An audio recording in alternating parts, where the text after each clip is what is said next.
What's up, universes? It has been an absolutely fantastic monthly Monday mayhem. Tons of exciting matches. If you guys missed out, over on Unfun Stuff's Twitch channel, they streamed a bunch of action. I was lucky enough to stream a bunch of action on my channel, but I've got all of the undefeated deck lists for you right here in this video. Let's break it down, starting with Jose Narono, who went undefeated on Death Shigaraki. This has been one of the most popular characters from this set, and we've seen it played on all kinds of different symbols. You know, a lot of the characters, you really only play them on 2 out of their 3 symbols at most, but Shigaraki has seen success in many different builds on all of them. But this one is the Death version. It's very similar to a lot of other Death 7-handers that we've seen, you know, running this Grenadier Bracers to really maximize the value you get from Brute Strength. That's really cool. Showdown, obviously something you're expecting to see. And then the attack lineup's pretty interesting. I mean, we've got like a little bit of a Fury lineup kind of a thing going. We like to have momentum. Dual Needle Lunge isn't a Fury, but it does give us momentum. And then, of course, the Fierce Whirlwind plus Grenadier Bracers combo. Absolutely super, super potent. On top of that, I think the biggest thing that is interesting to me about this deck is blood evaluation is our 3-diff, right? If you look at our 3-diffs, we're not playing League Invitation, which I thought was a shoo-in for this character in general.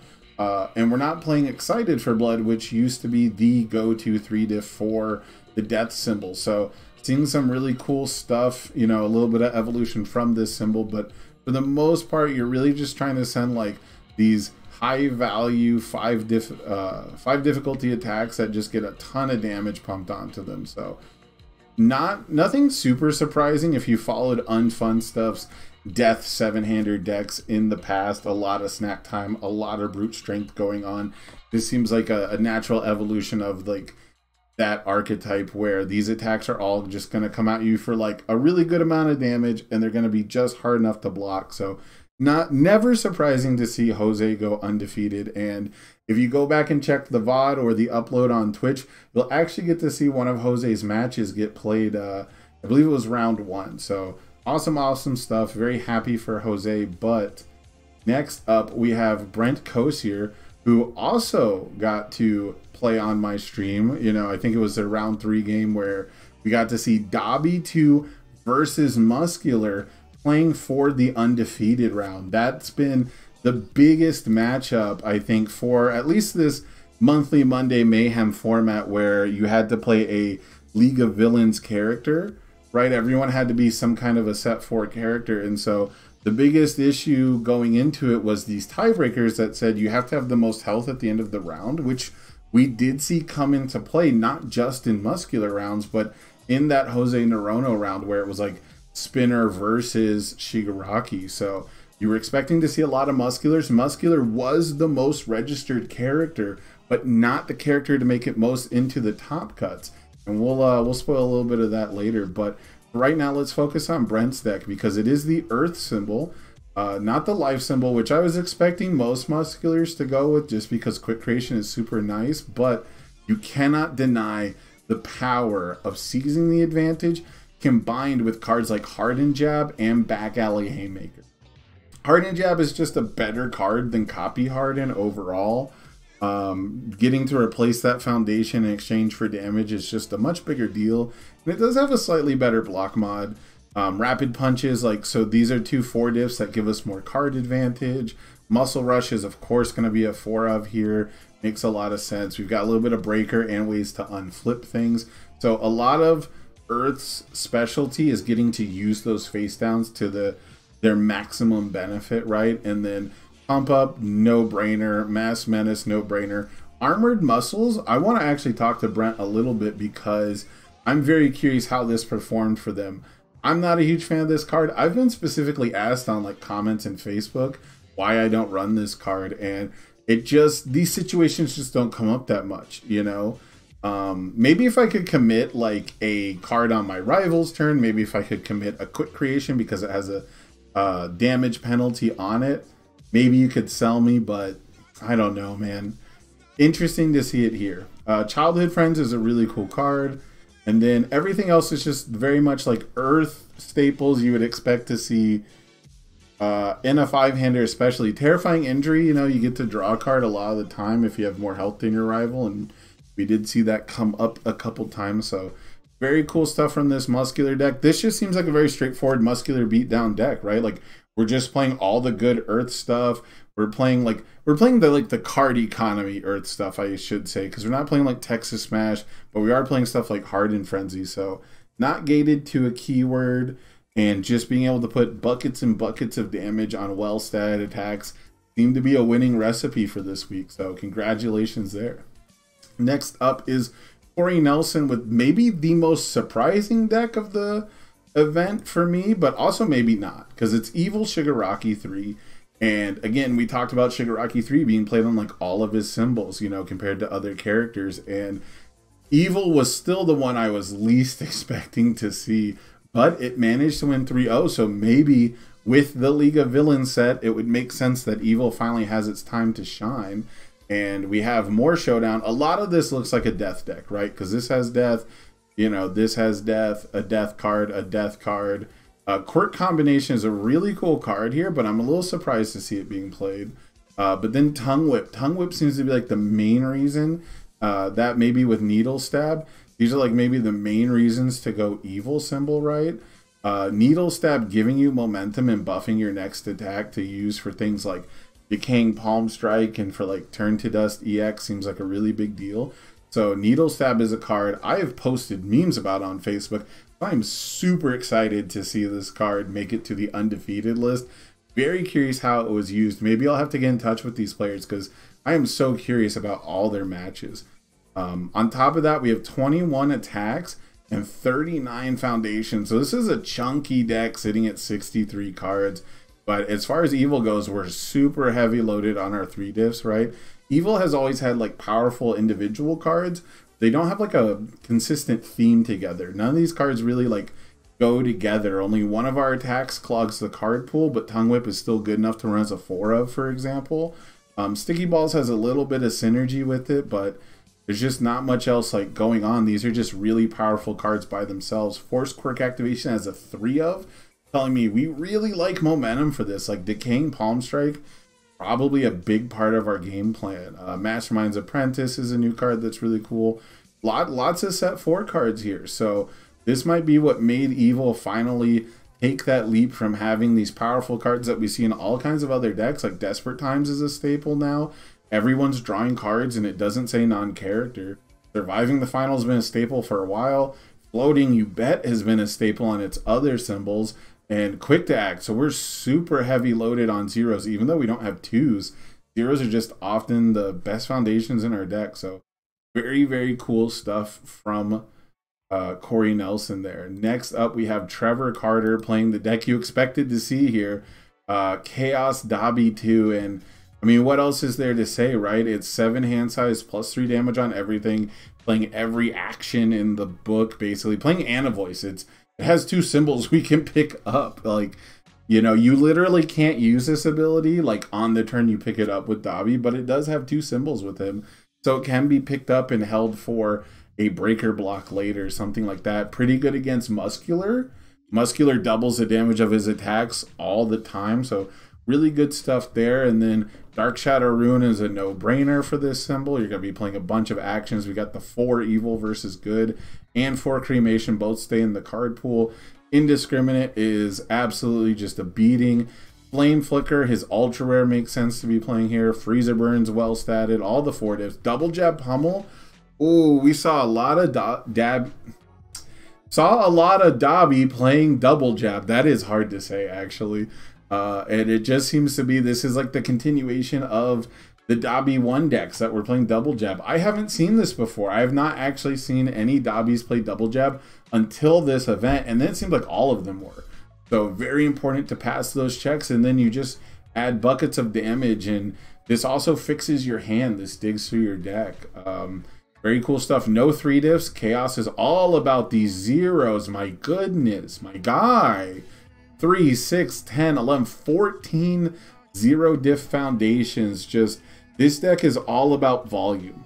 It's 100% about volume. We're only running 2-1 with nature, which is super interesting to me because it seems like the most important foundation. But at the same time, the most important thing is to just have 5 foundations. Make sure our double jab pummel strings are, you know, over the top. With this plus Twisting Azure Inferno, you're basically getting Summon Dark Shadow value out of stuff. So this deck was one we definitely expected to see show up. And spoiler alert, Dobby 2 does have the most spots in this top 8, or this 8 undefeated, I guess you say. It's basically top 8. Because the other Dobby 2 was Keenan Meadows. I guess it's tied with Shigaraki, really. But Shigaraki was on 2 different symbols, which is really neat. But these builds are a little different. This Chaos Dobby 2 has only 3 cremation and 2 recovery time. So basically only 3 offensive actions, right? Only 3 actions you play on your turn, and then going with recovery time. So really like what I would consider a conservative build, until you realize it also has 22 attacks. Both Dobby 2 decks running 22 attacks is such a high number, but he's so good at outputting that damage that really you just got to see attacks and then pass them. So that last one had double jab pummel, but this one doesn't. It went for a ranged package. It went for Frigid Heat Wave, still with the 2 Dark Shadow Ruin, and then Ice Slide Tackle. I keep playing more and more of this card. It's a 4 difficulty, 5 low 5. You don't have that rate on a lot of attacks, and for a character that's all about stats, this makes sense to me. On top of that, Rivet Stab is a low, and it also draws you a card, and it's also easy to play. So really the same theme of if I see orange, all I gotta do is pass it, and then you die. On top of that, we have 11 zeros, tons of 1s again, but this time we are playing Award the Victor and in the Typhoon. So Keenan Meadows got a little bit of 3 diffs in here, a little bit of that defense petty squabble. This is looking more like a Tokoyami deck, right? This looks a lot like Tokoyami decks we saw from the Nationals sort of meta. And, you know, as far as the game plan goes, it's definitely like play the best statted attacks and make sure you draw those attacks. So congratulations to Keenan. Not surprised he went 3-0 with any deck he chose to play. Not surprised he chose to play Dobby 2. Next up, we have David Pena on Air Kirogiri 2. I was a little surprised to see this character make it. So, you know, take it with what you will, because I don't know a lot about this deck. I don't know a lot to say about this deck. We have mainboard plus Ultra because you can block with it from our discard. Love that about this character so much. It is very hard to just one-shot this character, to just spirit bomb this character out of nowhere, because you can tutor up blocks like that. So love that. Engine Trouble for a little bit of that control, a little breaker low block. Love that. Lots of throws, lots of 5 hand size throws, but we also have Indiscriminate Shot because it ends games on the spot. Dark Interruption, it's your breaker 2 high block, makes sense. Now we have more double jabs. We have double jabs coming in because charge is just the best keyword in the game. Kirogiri 2 is an amazing sound waves user. You know, just being able to mess around with your discard pile and you know, tutor your checks is something that this deck is all about. So very cool to see that stuff. Very big deck, 69 cards. That is the correct number. Congratulations to David Pena. I'm super excited to see this deck in action. I might just steal this deck and play it on stream because I'm a huge fan of the air symbol. I'm a huge fan of this character. And yeah, I can't wait to see more of this deck in action. Next up, we have Wesley Bittner's Innsmouth deck. Now, the evil version that was going around, that was super popular, kind of maybe even flavor of the month for a minute. I don't know how many people have seen it, but that's the one I was expecting to see. But as time has gone on, I see more and more water builds, and I've been more convinced. When I was looking at decks that I would have played for this event, Evil Innsmouth was the one I thought of first, but then by the end of it, I thought about water a lot more, and I was pretty convinced water might be the better overall build. But this one is very heavy on 5 diffs. And this one seems like it's a 2-turn sort of a deck where it's trying to poke you and set something up. I don't know if this one is really going all in like the Evil deck was, because the Evil deck was playing Rivet Stab because it's 3 difficulty and you can, you know, pump it up really high and draw a card off of it. And it was really big on just drawing more cards to discard to your attack string. But the water version that isn't running Frigid Heat Wave and doesn't have, you know, cantrip style attacks, like we don't have Tongue Smack, even though we have ways to activate it, right? Or it does have Heat Wave. I'm blind. Well, I'm not going to edit this, but So we do have Heat Wave, but we don't have like the full Tongue Smack cantrip build. But this is something that's really important for this character because you have to discard cards like Deku 2 does. So having some form of card draw is really, really important, and the evil builds tend to get it from their stage. So the water build is definitely way more well-rounded. We have a lot better defense. We see more blood evaluation because we can ready stuff after we jam momentum with ambush. We get more momentum and more readying through cards like blood evaluation and cards like sludge. So that's really cool. Sticky balls just makes perfect sense for this character. It's kind of amazing he didn't just have all three of these symbols. Catching a ride is really, really cool because you can force trigger this, right?